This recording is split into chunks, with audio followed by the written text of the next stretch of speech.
आपका मेरे Gautam Buddha YouTube channel में स्वागत है। आप लोग तो जानते ही होंगे कि दुनिया की सबसे तेज छुरी हमारी जबान है और दुनिया के सबसे खतरनाक हथियार हमारे शब्द हैं, जो बिना किसी का खून बहाए लोगों को अंदर ही अंदर मार सकते हैं। हमारे शब्द हमारी ताकत हो सकते हैं, उसी के साथ ही हमारी सबसे बड़ी कमजोरी भी हो सकते हैं, अगर हमें नहीं पता कि कब, कहां और क्या और कितना बोलना है। यदि हम सही समय पर सही इरादे के साथ सही शब्दों का प्रयोग करते हैं तो ये हमें एक सफल व्यक्ति बनाता है, लेकिन अगर हम सही समय पर सही इरादे से सही शब्दों का इस्तेमाल नहीं करते तो ये हमारे जीवन को नर्क से बदतर बना सकता है। तो चलिए जानते हैं एक कहानी के माध्यम से चुप रहकर जीवन को कैसे बदला जा सकता है। जापान में एक बहुत ही प्रसिद्ध बौद्ध भिक्षु रहा करते थे। उनका नाम रिसाई था।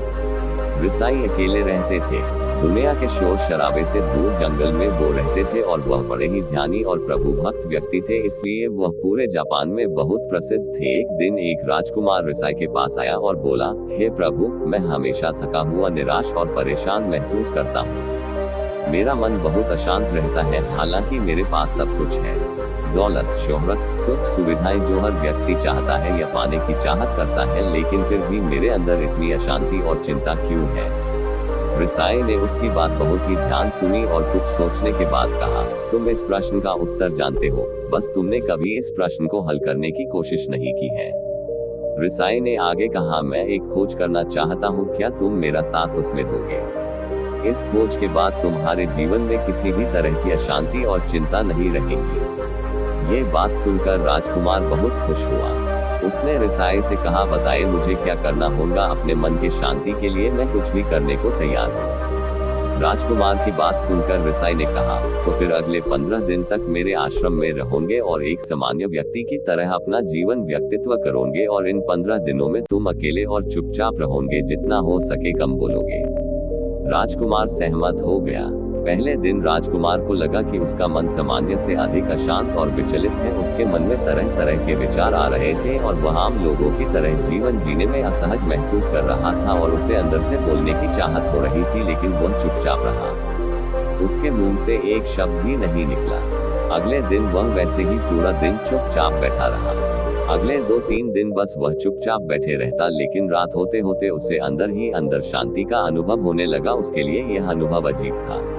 वह खुद से पूछ रहा था कि वह अंदर ही अंदर इतना खुश क्यों है। अगले दिन राजकुमार अकेला चुपचाप बैठा रहा और वह प्रकृति को निहारने लगा। वह पौधों को, फूलों को, आकाश में उड़ रहे पक्षियों को देख रहा था। वह अपने जीवन में पहली बार यह अद्भुत दृश्य महसूस कर रहा था कि उसके आसपास कितनी सुंदरता है। अब वह दिन भर प्रकृति की सुंदरता को निहारता रहता और ताजगी महसूस करते रहने लगा था। इसी तरह से 10 दिन बीत गए थे और उसके मन की सारी बेचैनी, सारी हलचल और सभी तरह के तनाव गायब हो गए। 11वें दिन की सुबह राजकुमार फिर से एकांत में बैठ गया और कुछ ही मिनटों में उसकी आंखें अपने आप बंद हो गई और वह गहरे ध्यान में चला गया। वह पूरे दिन वहीं पर ध्यान लगा के बैठा रहा और गहरे ध्यान में डूबा रहा। ना कोई शब्द, ना कोई चिंता। राजकुमार भीतर से असीम शांति और आनंद से भर गया। राजकुमार अपने बाकी के 4 दिन इसी तरह व्यतीत करने के बाद रिसाई के पास गया और उन्हें प्रणाम किया और बोला, हे भिक्षु महाराज, मुझे उत्तर मिल गया कि मेरे में इतनी उथल पुथल और चिंता क्यों था। मैं जान गया कि मेरा मन इतना अशांत और विचलित क्यों था। रिसाई ने मुस्कुराते हुए कहा, बताओ क्या उत्तर मिला तुम्हें? राजकुमार ने कहा, मैं जरूरत से ज्यादा बातें करता था। मैं किसी पर भी अपने शब्द और ऊर्जा व्यर्थ करता था। मैं दिन भर अपने लोगों से फालतू बातें करता और अकेले में उन्हीं लोगों के बारे में सोचता रहता था। ज्यादातर समय निगेटिव बातें सोचता रहता और इस तरह से मैं अपना समय बर्बाद कर देता था। ज्यादा बोलने और निगेटिव सोचने से मेरा मन अशांत और बेचैन हो गया था। इसी वजह से मैं किसी काम को ठीक से नहीं कर पा रहा था, जिसकी वजह से मैं हर काम में असफल होने लगा और फिर इन्हीं लगातार मिलने वाली असफलताओं की वजह से ही मैं उदास और चिड़चिड़ा हो गया। इन्हीं सभी चीजों के वजह से मेरा जीवन बर्बाद हो रहा था। यहाँ पर हुए 15 दिन मेरे लिए पूरी तरह से अलग थे। मुझे कुछ अलग ही एहसास यहाँ पर हो रहा था। अब मुझे ऐसा लग रहा है मैं अपना जीवन पूरी तरह से जी रहा हूँ, लेकिन इसके पहले मैं अपना जीवन गलत तरीके से जी रहा था। जीवन में खुद को जानना और समझना बहुत जरूरी होता है, जो मैंने पिछले 15 दिनों में अनुभव किया।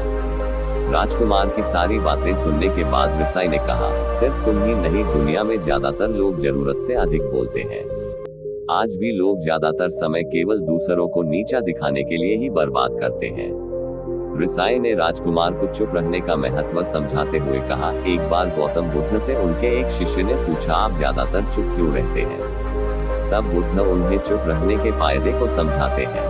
चुप रहने से व्यक्ति अंदर से अनंत शांति और गहराइयों में होता है।